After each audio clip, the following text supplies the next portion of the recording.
Hello and welcome to a very brief comparative video review on Dye Penetrant Test versus Magnetic Particle Test on LHB Coupler Body, Knuckle and Knuckle Pin. As performed in Carriage and Wagon Workshop, Eastern Railway, Liluah.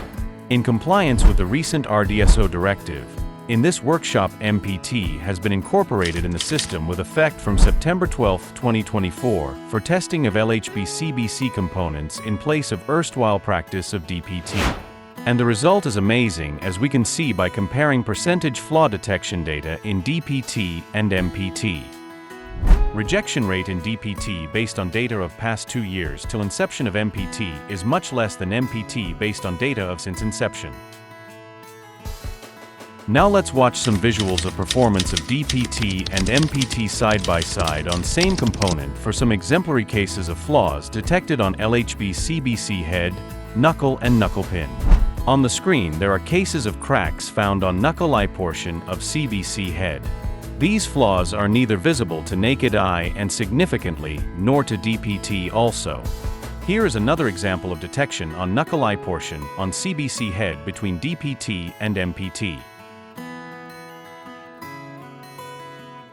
Here in this example too in DPT, crack goes completely undetected, whereas in MPT there is an evident detection of crack.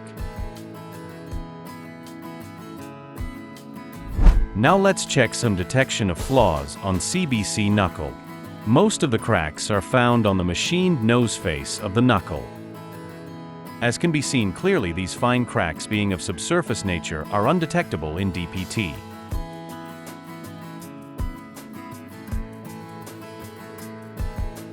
Obviously, the few of the cracks on the knuckle being open to the surface were detectable to both DPT and MPT. Check in this case, though visible, the dye penetrant indication is very faint and prone to be missed. Here is another example where crack which is invisible in DPT can be easily detected in MPT. In this one, crack found on the top portion of the knuckle also remained hidden in DPT. Here is a flaw detected on the shank portion of the CBC head. DPT indication was very weak to the test, whereas MPT produced prominence. On the screen now is a knuckle pin detected with multiple transverse cracks by MPT. However, Dye Penetrant Test was able to produce only one very feeble indication. This surprising difference in efficacy between Dye Penetrant Test and Magnetic Particle Test can be understood if we make an empirical and situational comparison between two tests in present scenario.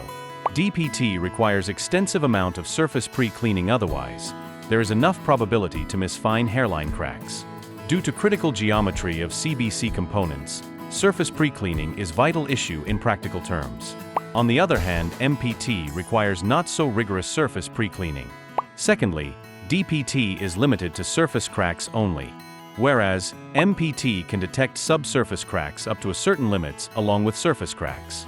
Another clear advantage with MPT, with AC magnetization, MPT often produces relatively more intense and prominent indication for fine hairline cracks than those produced by DPT.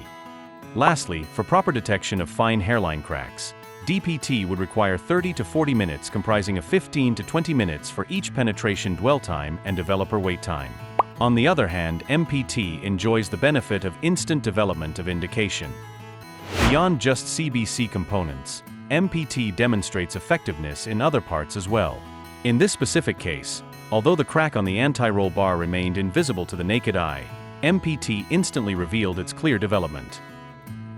As another significant aspect of testing, it is noteworthy to make an approximate comparison of consumable costing between the two tests.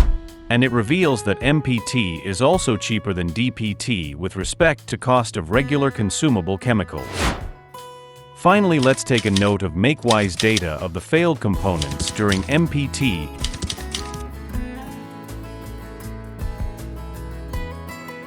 Thank you for your attention.